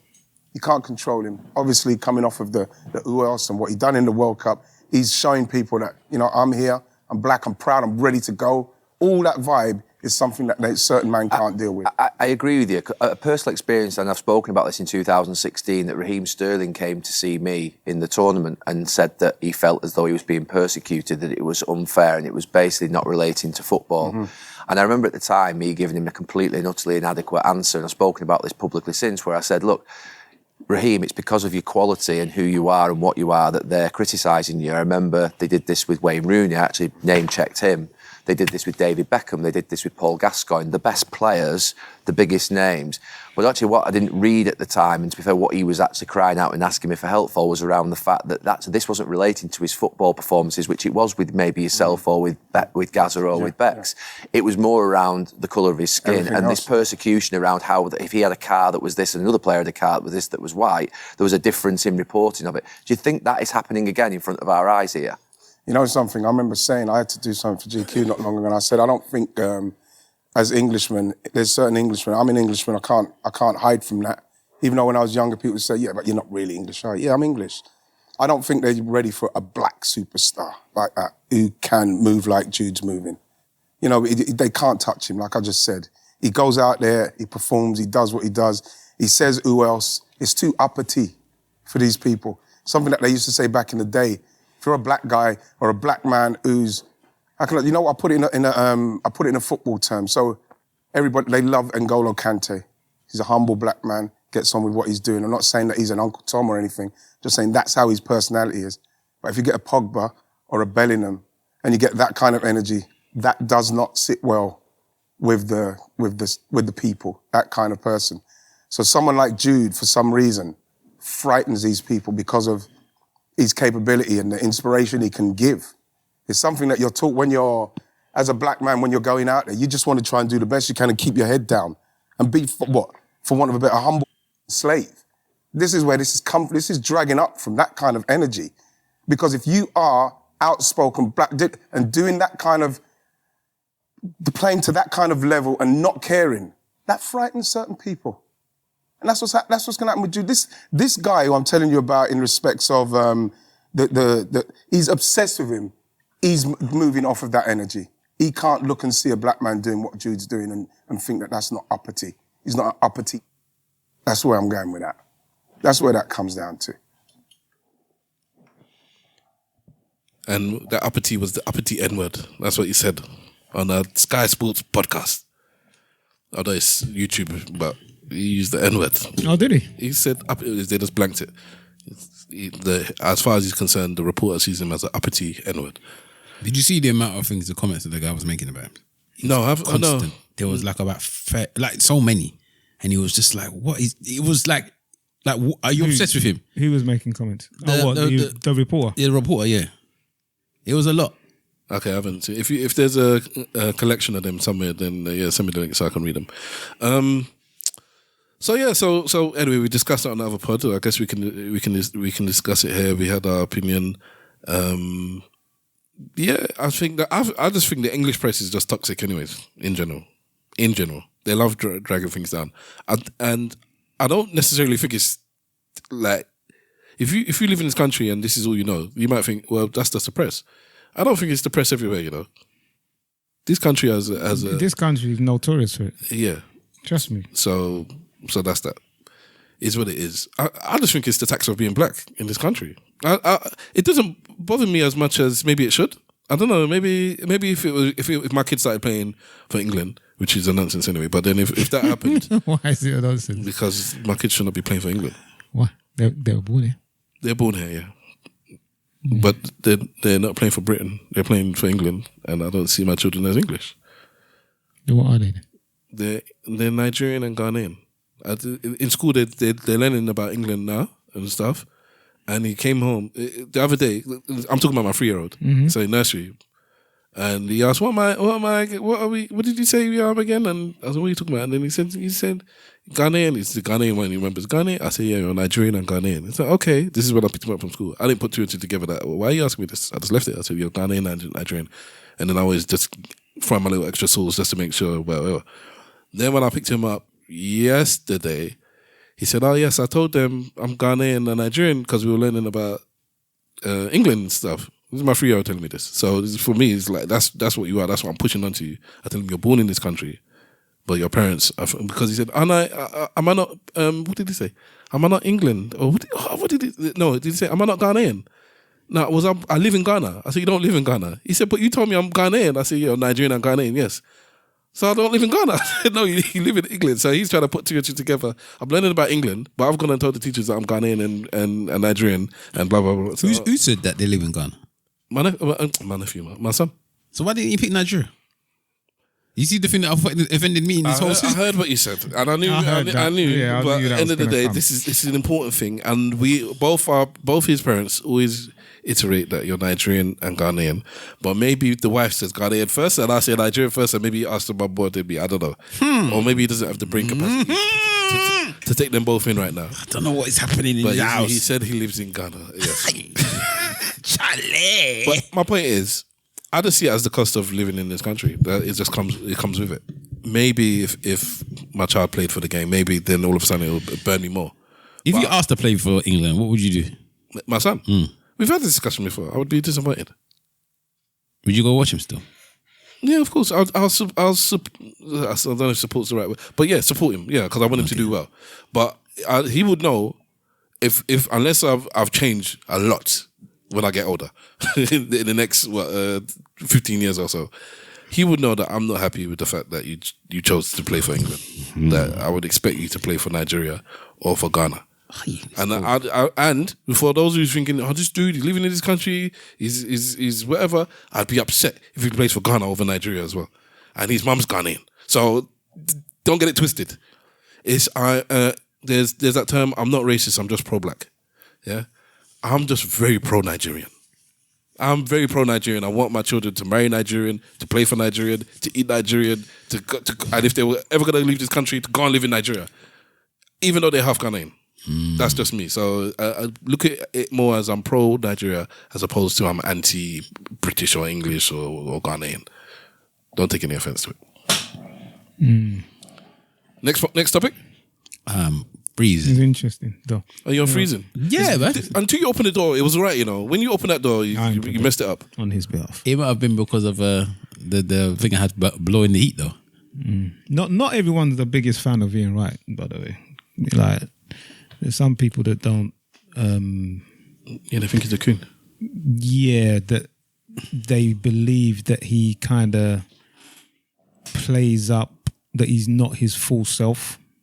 That's the narrative that I get from some people, that he kind of does a lot of pandering to fit in. I think he's one of them guys where whichever circle he's in, but he's still a bit of a.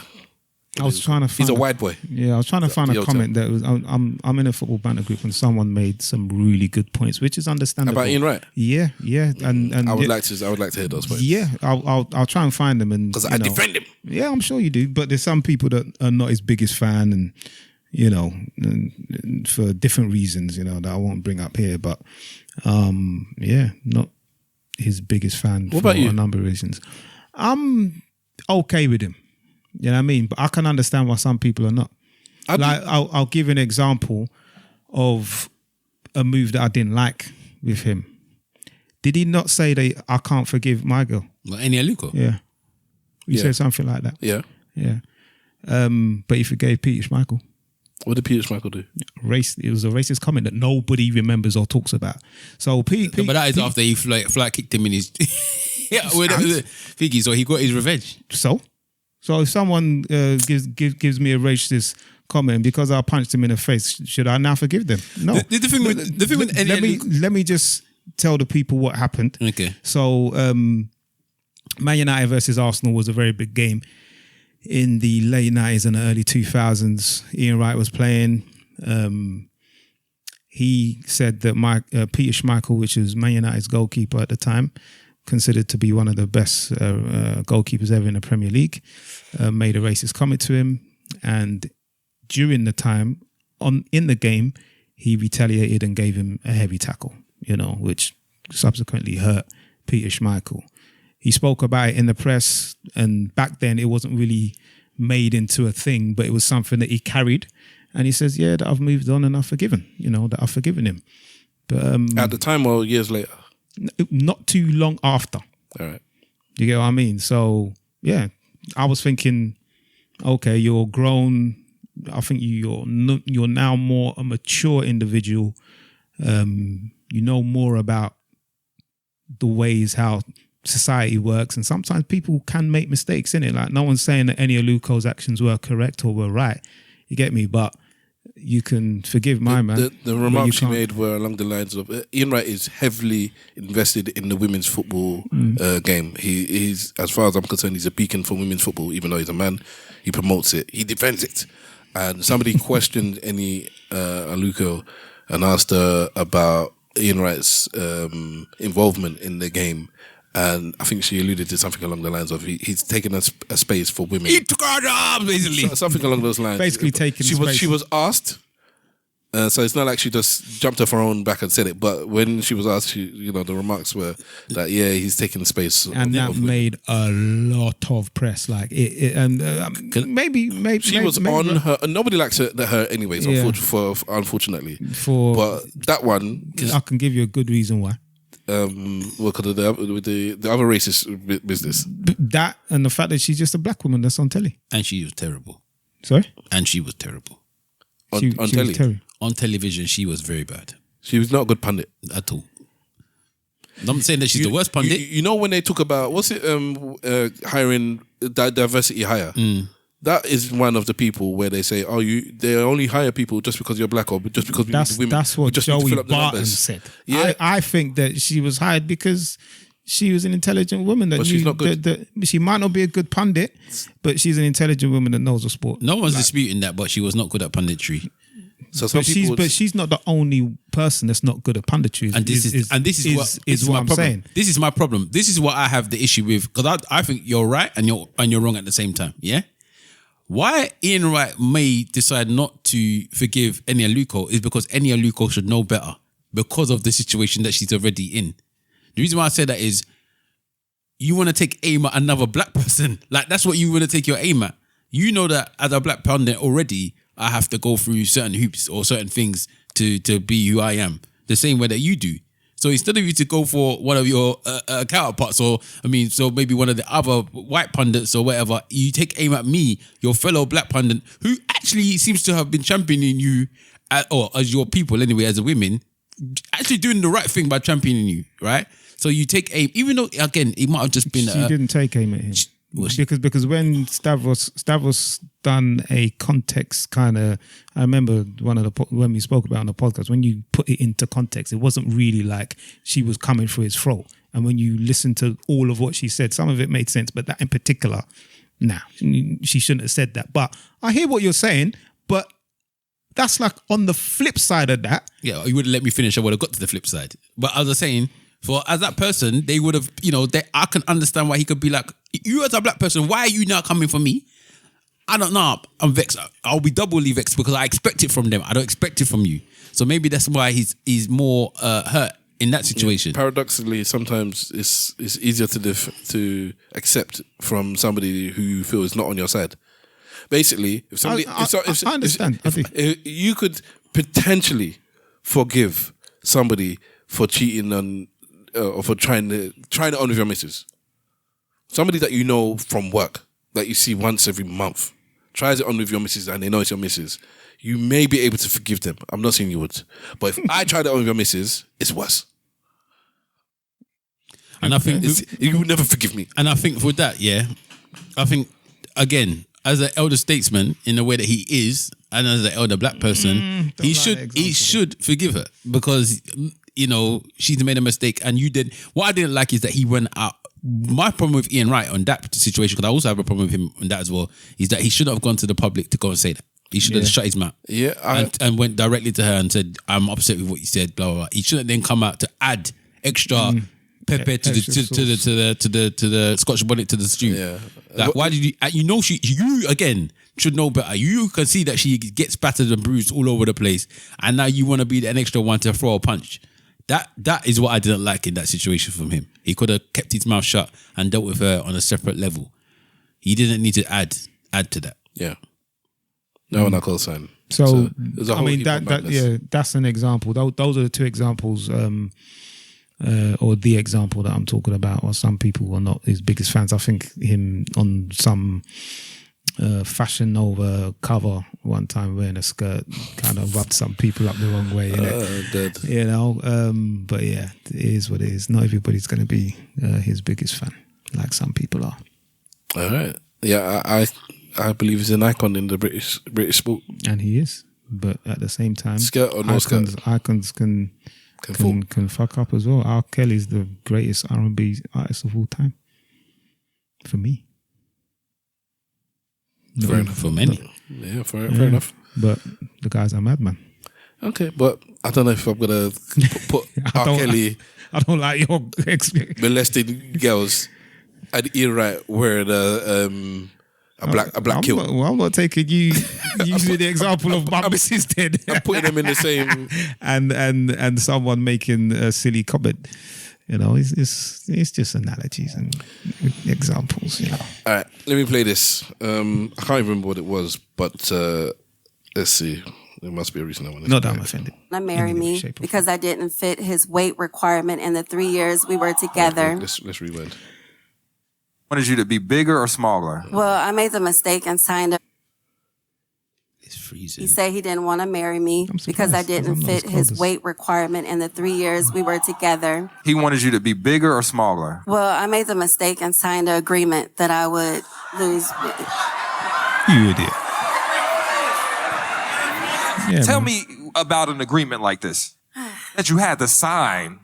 I guess basically in order for him to marry me that I would work on losing weight so he would buy me stuff for me to lose weight.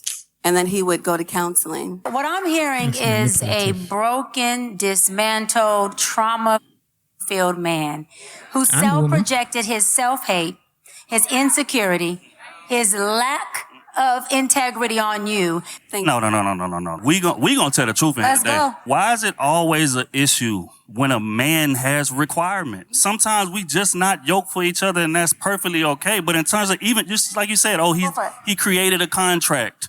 Sure, but she signed it.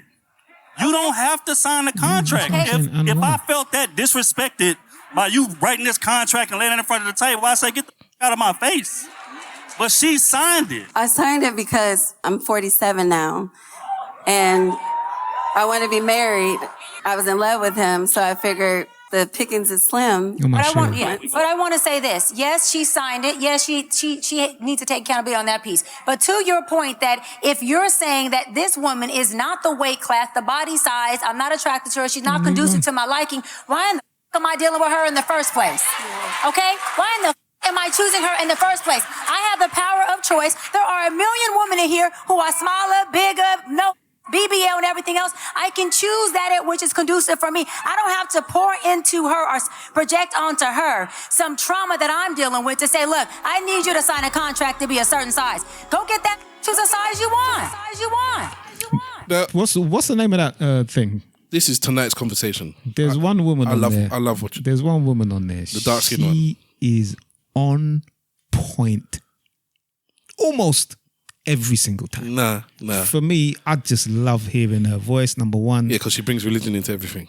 Not into everything. We're talking about the dark skin one. Yeah, it's not into everything. She brings Christianity into she brings into a lot. Okay. I watch a lot of these. But you said everything. And so do I. Sorry. So I'm just saying that when she says her bit, mate, I'm feeling it. I like her a lot. I'm gonna pick a random one that has got her face in it. Oh, okay. Just randomly. Her most recent one, she's talking about religion. I'm gonna go back. What did you want to discuss about the thing that you're talking about? Well, I guess there's two things. Is there an issue with the contract in and of itself? Is there an issue with a man saying, I'll marry you if you lose weight? The way it might have been put is maybe not the best, but is there an issue with that? And then secondly, the woman saying, one of the women there, so this is a panel thing where it's a crowd audience come, they talk on the mic and they discuss, it's relationship based. This is happening, should I forgive this partner for this, blah, blah, blah, blah, blah. And then the panel will give their advice, they're experts in whatever field. And one of the experts, or whatever you want to call them, was saying that this man is hurt, he's got trauma, and he's pushing it onto you. Basically what the woman said, yeah. Is it by straight away you must feel the man has trauma because he's saying that I want you to lose weight before I marry you? The first thing I said, and the woman, because I'm not going to say that he hasn't, he may do, who knows. But she kind of displayed her trauma accepting it, her body language, everything. It shows that she's desperate. She's been in relationships that has hurt her. So you can tell that she's carrying a lot of trauma that she needs to get rid of. She needs to really love herself. Unfortunately, she's seeing her age and she feels like time's running out or ran out or whatever the case is, and she needs to get moving in terms of having children. Trauma is a big word. Does it have to be trauma? Or she just got low self-esteem? Mate, do you know what I mean? Desperation don't equal trauma. We can use some semantics. She's got problems. Do you get what I mean? And what are those problems? I think the problems are the ones that I kind of pointed out. What is the definition of trauma? Maybe we can look that up. But from what I can see on the outside looking in, I don't know that woman. They don't know her. But the way that she's kind of presents herself as a woman who is, one, desperate, two, it seems like at the age that she is, she may have gone through certain things in her life, and that is part of the reason why she's got a lack of self-esteem. And I don't think that someone who truly loves themselves and truly values themselves is going to sign a contract like that. So somebody could argue that somebody who truly loves themselves and value themselves wouldn't be big in the first place. They'd be trying to lose weight off their own accord because I truly love myself. Wouldn't be big in the first place. Yeah, I can lose weight and I'm not losing weight because I don't love myself. I know some people that love themselves and they're big. I'm just saying some people could argue that. I'm not saying. I am not saying I'm arguing it. I'm just putting it out there. No, I don't agree with that. I think that you can love yourself regardless of the way that you are. You know, that you can be happy with the way that you look. You know, whether they're being truthful to themselves or not. But there's many people that are big and slim, and they're very, very happy and comfortable in the body that God has given them. I think one day God didn't give them that body most of the time. Some people, the cake man did. Well, I said most of the time, not all of them. Yeah, some people is naturally bigger than others. Yeah. You know. Unfortunately for her, especially at 47, she hasn't realized that it's a self-fulfilling prophecy. You saying I'm 47 and I don't have a lot of options. You don't have a lot of options because you're saying you don't have a lot of options. 100%. There are some people. So there's some beastly women out there that think they're the bee's knees, and you're surprised that hold on, you got a new man every few months. Or they're just in a good and strong relationship. You know what I mean? And they found the man that they want, and they could be size 25 or 24, whatever it is. Beastly. I wasn't talking about size, by the way, for you people that would What be you crying. talking about? It was like that in the face, looking like me. Bertha looking women. He went to clean it up and made it worse. But anyway, I was trying to think. Anyway. No, because I'm not fat shaming. I'm fat myself. So you're face shaming instead. Yeah, because some people are ugly. I can look in the mirror and say, is some people ugly? Is it definitely that they're ugly, or is it not that to you that you don't fancy them? All right, you're absolutely right, actually, because a beauty is subjective. Is subjective and in the eye of the beholder. Yes, very true, very true. But there is a general consensus in whichever country or whichever area you're from of beauty. So let's not pretend. I'm not disputing that, but I'm asking as somebody. I answered, and I said, or you asked the question, and I was to retract part of my statement. Yes, part of it, because end of the day, there's some 100 people can look at the same person, and 99 could say that person is ugly, and one of them could say this person is and vice gorgeous. versa. Yeah, 100 people could look at a beautiful person, and they will all say she's beautiful. Because Mr. Wolf might not fancy a Kardashian like so many other men do. 99% of them. So yes, in that regard. But then it isn't uncommon for it to be 90% or 80% or 70% of people find this man or this woman attractive. Yeah. So that's that. And here's me now picking a random video with this woman. Her face is on the front, so I know that she's talking. This man went to go and find this still. He did to prove me wrong. I could be wrong because I haven't watched the clip. Okay, it's a random one. Should marriages have renewals? What do you mean renewal? Like how your driver's license expires every 5 years? Yeah. You should renew your marriage license every 5 years. You got to do that every day. The renewal is in those moments where my mind is saying, why didn't she do that for me? The married heart of me is saying, baby, can I have more of this? As opposed to judging within my mind. Because a lot of people break up day in and day out. They may not actually go forth with it, but in their head, well, why she ain't do that? This pisses me off. And in your head is all these narratives that's being created that eventually lead to, I'm ready to sign them papers. If you could start to catch it in the moment, you realize it's day in and day out renewal to be able to understand what the commitment looks like. Average length a couple stays together before divorce, 8 years. Is it wrong for me to say, I don't want to have to love and morph into whatever you become in 7 years? Why can't a person just say, I'm in this season of my life where I want this type of woman, and for 7 years, I'm going to agree to do this. And then if I continue to like you for who you are, who you morphed into, and you continue to like me for who I am and who I'm, now hear me out. We need the audacity. We re-up. I'm going to come from a different angle. Okay, I come from a family of marriages. Most of y'all know that. So I have seen 30, 40, 50, 60-year marriages. It didn't take the government to give you a renewal. What I saw in the marriages that I grew up around was the fire that they lost and the fire that came back by intentionality and putting God at the center of that marriage. Okay. Hold on. He said God. He's finished. Hey, I just want to hear a bit more of what because it's interesting, isn't it? I'm not interested. What helped them renew? It's going to be moments where you do not like that person, to where you have those doubts. Like, do I really want to continue doing life with you? You get on my nerve now. We're doing two different things now. You have become somebody new. I have become somebody new. But then you realize, hold on, I am in a covenant with you. This ain't just about me and my feelings. This is more than just my feelings. This is more than just this season. We're going to go through seasons. We're going to go through seasons alone. Yeah. You'll be in a season in your singleness as well, to where you just don't like people. You probably don't barely even like yourself. You don't know where it is that you want to go. You don't know what it is that you want to do, but you still have to be present for yourself. That's the same thing when you enter into a covenant. It's not just me. It's not just you, it's God as well. I'm not going to grieve the spirit by leaving or sitting here telling myself that I'm just in a season, so I want to leave right now. I want to try something new. It saddens God whenever we divorce. That's grieving the spirit.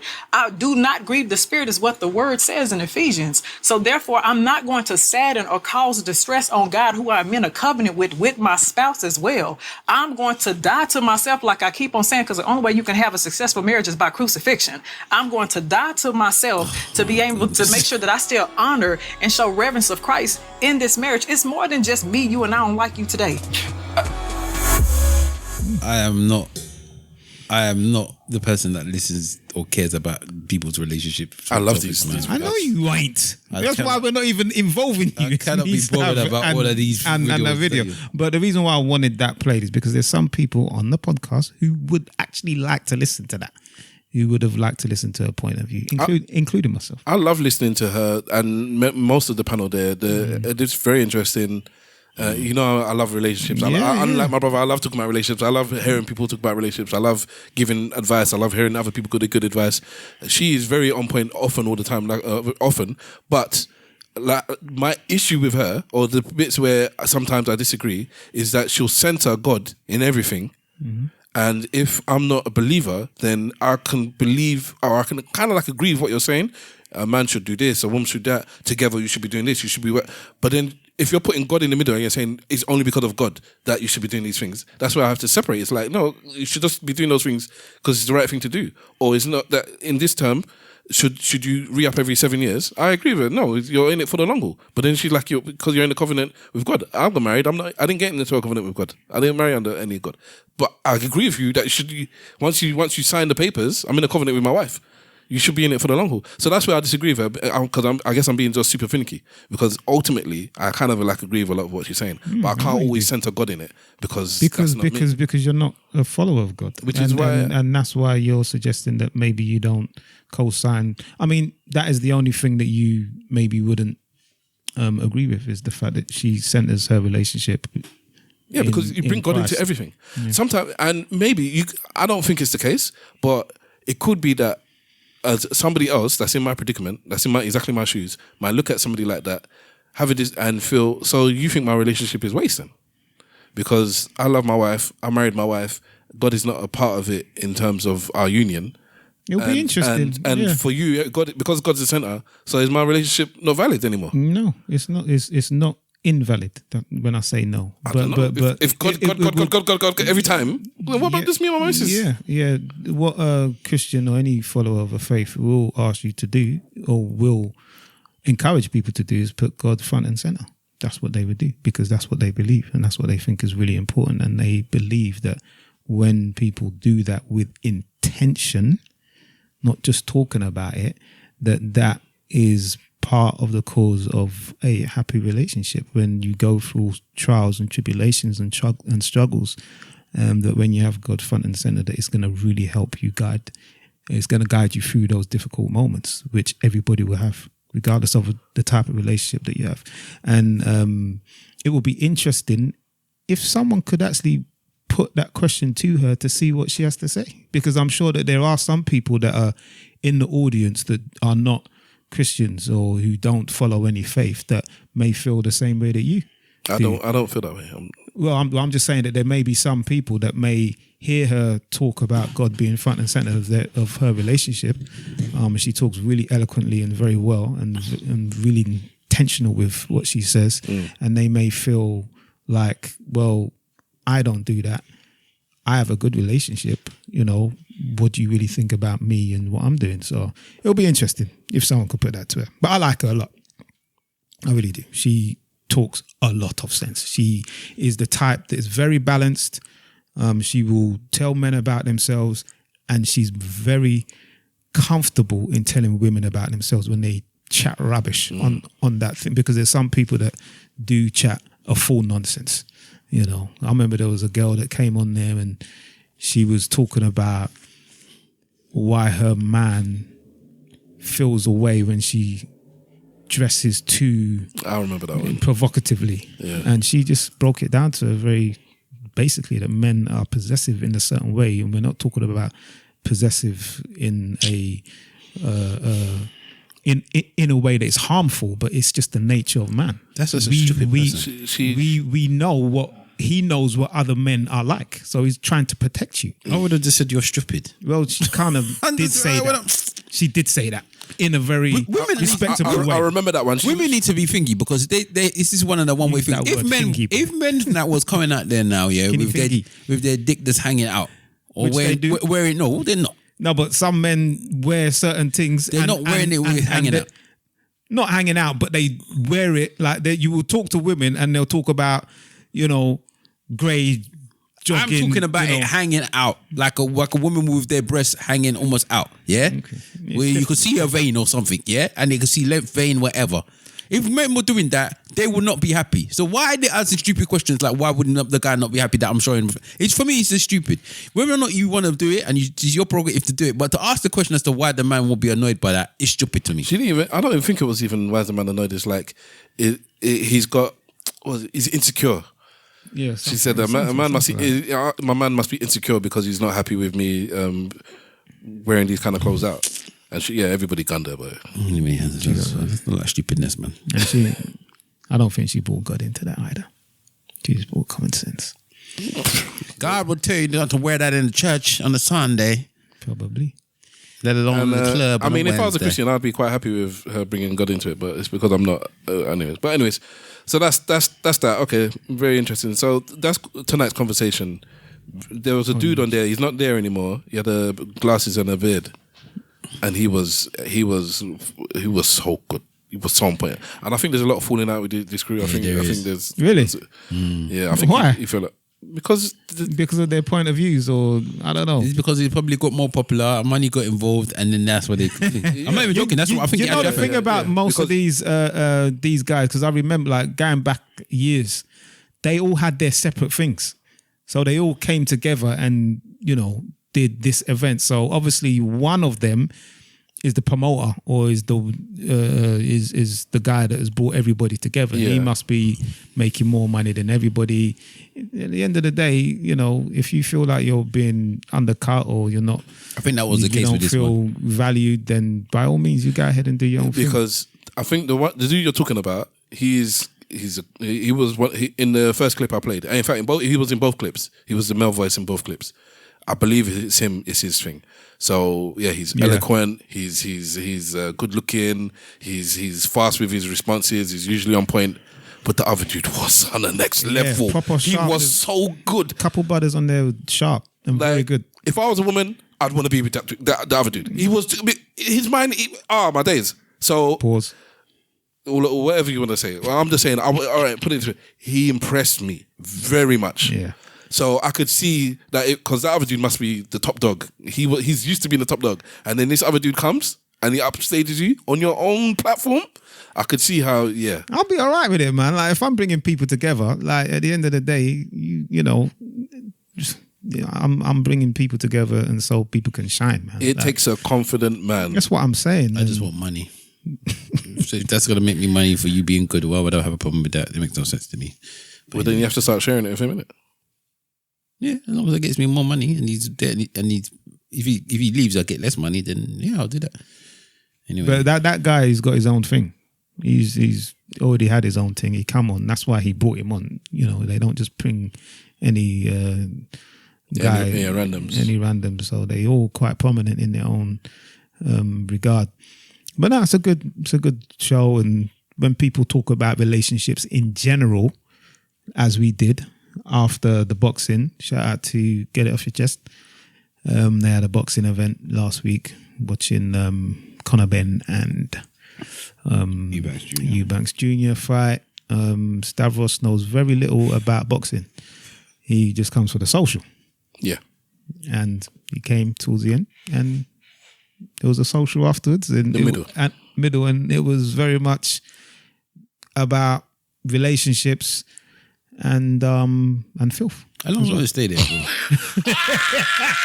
for?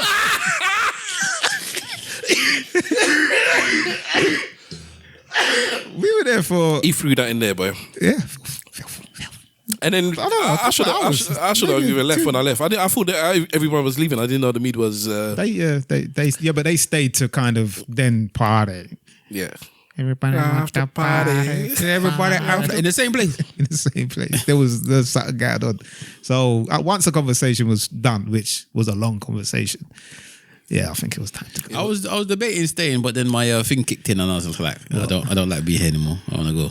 No, but I get it, because at the time I said that I should have stayed at home, but then I stayed, and what happens normally after these things, you just didn't move quick enough. If it moved quickly, I would have stayed, but because and plus I wanted to finish off that toilet that I was doing. Yeah, well done, my brother.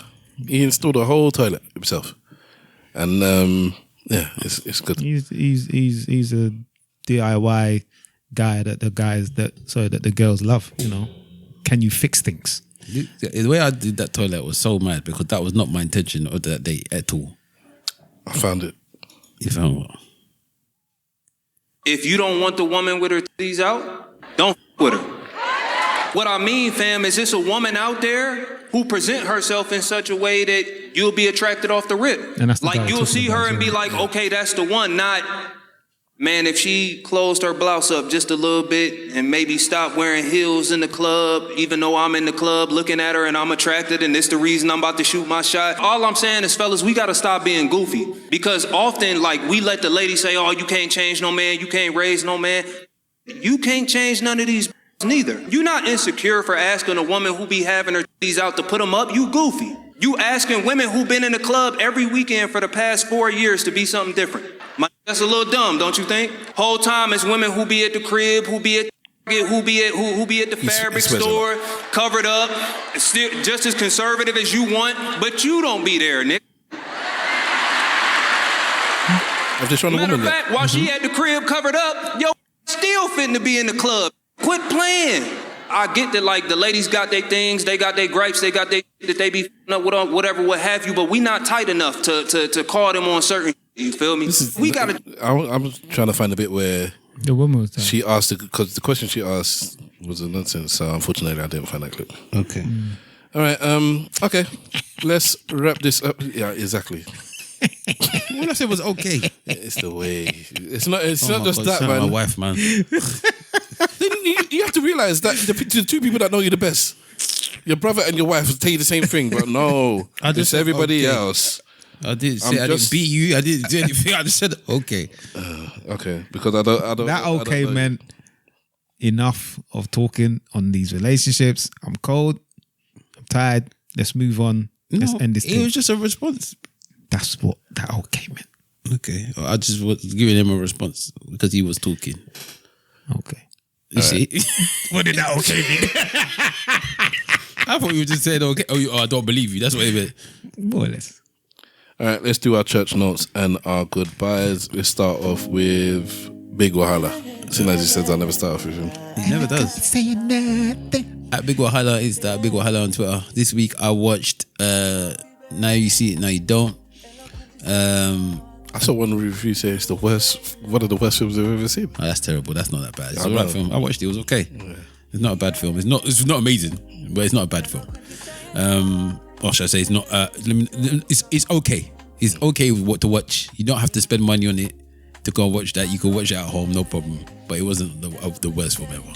And then I watched Predator: Badlands as well. Any good? It's okay. Another one that I'll say similar type of film, like a Netflix film that you could watch at home. You don't need to go to the cinema to watch that.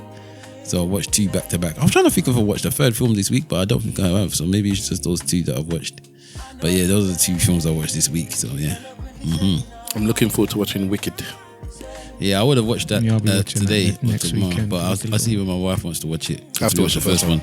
I still have to watch the first one. Oh, okay. This week I'm gonna try and get to the cinema a few times if I have time. For some reason, I've had no time. But yeah, I'll see if I can do that. Mr. Wolf. I see one. I'm trying to remember the name of this actor, man. There's one Netflix film that's coming up. George Clooney. Okay, yeah, it's in. Have you seen what's the name? With Adam Sandler? That's it, Adam Sandler. It looks good. I think it's an Apple film. I think. Netflix. Is it Netflix? Okay. Yeah. Okay, so maybe it's in that series of films I'm talking about. Let's see what this film is called. Movies and shows. I've been liking these films on Netflix actually. I can watch a film on Netflix. So, and I have to go to the cinema. I don't watch any films on Netflix for a long time. Frankenstein was good. So I hadn't watched it at the time, but yes, I enjoyed it. It was good. Anyway, I can't find it. I'll find it in a minute. But yeah, I haven't really got much to plug. There was something I watched. 20 minutes of this show that you recommended. What's it called again? One on BBC. Fleabag. So I like the fact it's only half an hour and I couldn't even finish it because I was at work on my break. I thought, let me quickly. And 20 minutes in, I had to deal with an emergency. So I had to cut my break short. And yeah, it looks good so far. We'll see. Hopefully I'll get through it by the time I'm back on the pod. The fact that you have been going on about it, I hope it lives up to expectation. I will look at you side eye. That's what you said. Like, there's no way how you can be who you are connected to me, and you don't like it. But we'll see. It's one of them ones where there are some programs where it's like I don't want to big up too much because when you watch it, it's not going to live up to the hype. But this one, I'll big it up, and it's on you. If it doesn't live up to the hype, it's your fault.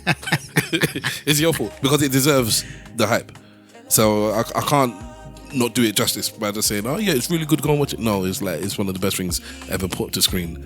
And I see that with things like The Boys as well and Gen V. You get me? And it's not even great script writing. I just think it's amazing. For entertainment, yes. Yeah, for entertainment, yeah. That's why we watch these things. It's just a different type of entertainment, isn't it? Yeah, but then there's high level of entertainment, isn't it? Like we discussed Malcolm X in the podcast before. Well, I mentioned it. The film. And yeah, that's entertainment, and it's more. It's more than just entertaining. And yeah, there's categories, isn't it? So if you have a category of action and drama, you know, 9 times out of 10. Sorry, this is comedy. Okay, fair enough. It's comedy. You know what I mean? But then I guess it supersedes. I guess the greats supersede their category. Yeah. So yeah, and I don't think enough. Gen V and not that I watch Gen V, so let me talk on that. But The Boys do not supersede. Have you watched them? No, The Boys I've watched the first like 2 or 3 seasons. I can't remember now. I watched the whole thing at one point, but I've watched at least 2 seasons of The Boys, and it's just high grade of whatever category you want to put it in. It doesn't supersede it to me. Things like ER. And I guess some people want to call it Pit, but I don't think it's on ER's level. But that supersedes a medical drama. It's beyond that. Field of Dreams is my favorite film. Supersedes just. I don't even know what category you'd put that, but it's just beyond that. It's spiritual. They turn into something else. That's fair enough. I'll get you. You get me. So what makes it great is that it supersedes. I'm not saying that The Boys is great. I think it's great. Okay, but for its category. Yeah. And I would still look at someone who likes that type of thing, and if they don't like it, I'll be like, you're a weirdo, bruv. No, it could just not be your thing. For someone who likes a lot of violence. Oh, if you like action and violence and maybe sci-fi, and you don't like that, I'm like, all right, that's strange. Fair dues. Yeah, man. But anyway, nothing really to say, but you know, just live and enjoy life and care about those who need caring about. Call those who you haven't spoke to in a while. Amen. And yeah, God willing, we'll see you. I'll hear from us next week. You just. That's it. I am Stavros Boss. You can catch me at Stavros Boss on most of the social medias. My Stavros Says this week is a comedian who I believe they put out maybe most, if not all, their specials on YouTube. I think they're happy making their money off just getting 1, 2, 3, 4 million views on YouTube and putting out clips, because I guess you can make change doing that. Is Sadiq Ali or Ali Sadiq? Have you heard of this dude? No, sir. So the link will be in the show notes. I can't remember which order it is, but he's just a comedian, but he's just very funny. He's very he's not punch joke. He's telling you a story. The special will be about 3 stories. A whole hour will just be 3 stories. That's the dude. How do you say his name? Ali Sadiq. Yeah, so it's Ali Sadiq. He'll just tell you about the time he was in jail. He used to sell drugs and was in jail for a time. He's got a couple of sons now. So he's one of them ones where he came up in the hood. Now he's Ali Sadiq. He's rich. There's a very funny one talking about his young son who grew up in a gated community and is completely different to himself in terms of growing up, and he talks about how his 2 sons are different to him and blah blah blah. So I'll put that special. I think that special is called My 2 Sons, and I'll put that special in the show notes. But he's got loads of stuff on YouTube because he just posts whatever there. So by all means, go through the little clips. They're funny. And go through the hour-long specials. They're also funny. So there's a new comedian I found. Apparently my missus went to see him many, many years ago before we ever met in Hammersmith or something. She said, oh, that dude. When my parents were around, I put that special on for them to listen to. My mum was like, oh yes, I was listening. It was funny. So yeah. So if my mum can enjoy it, then so can you. All right. On that note, I want to shout out DJ Webslinger, that actor, and say rest in peace to him. Always, always, always in our hearts. Blessings, love, and whatnot. Mm-hmm. And Simple Simon, same goes to you. Blessings, love, and you are also always in our hearts. No need for a no homo. We love you, people. In our heart. Yes. So, thank you very much for tuning in to the Eloquently Saying Nothing podcast. We appreciate your presence. Again, we want to shout out the Empty Podcast. We're going to be on the episode. Did he say when the episode was coming out? He did say about. Is it going to be out around the same time as this or after this? I can't remember now. It's like 21st or 27th. Or, I can't remember. Next week. 23rd, I think he said. Okay, so the same week that this episode is going to be out, then. Well, no, the 23rd is tomorrow. Then I don't know. Okay, but anyway. Go listen. Go watch the MTC podcast on YouTube or on podcast platforms. And if Wahala and Stavros are on it, then obviously big us up by bigging up their numbers by tuning into that episode in particular. Thank you guys for having us on your episode. It was fun. Shout out to one of our listeners as well, an avid listener, might I add. Thank you very much for your support. He was the one that sent in the question regarding the mother-in-law. Okay. Yeah, so we took our time to answer, and he went back and he's been catching up on the episodes, and he messaged me just a couple of days ago just to thank us and, for touching on it. And I said, feel free to do it again, to post that as a review on our platforms. Yes. Thank you very much. Well, I don't even say it. Rate and review us. Subscribe. And reviews. Press the like bell and all of that, whatever, all that good stuff. That's it. Yeah, do all of that stuff. Yeah, support the thing. We don't ask you for no money. Yet. We just...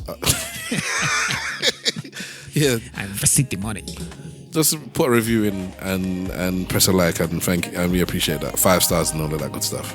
All right, guys, thank you very much for another episode. Let's get home to our wags. Yeah. Blessings and love to you. I hope you all have your own things that you enjoy doing when you get home as well. We wish the best for all of you. And on that note, if you ain't saying nothing, say it well. Say it well. Say it well. Slag for life. Mm-hmm. Many people.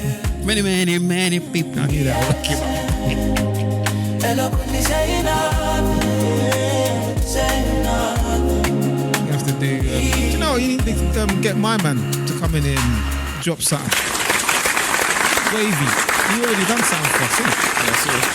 Yeah, and that was good. So we're still talking on recording. Yeah. Wavy, come man. You get me? Goodbye. Come and drop some bars. No homo.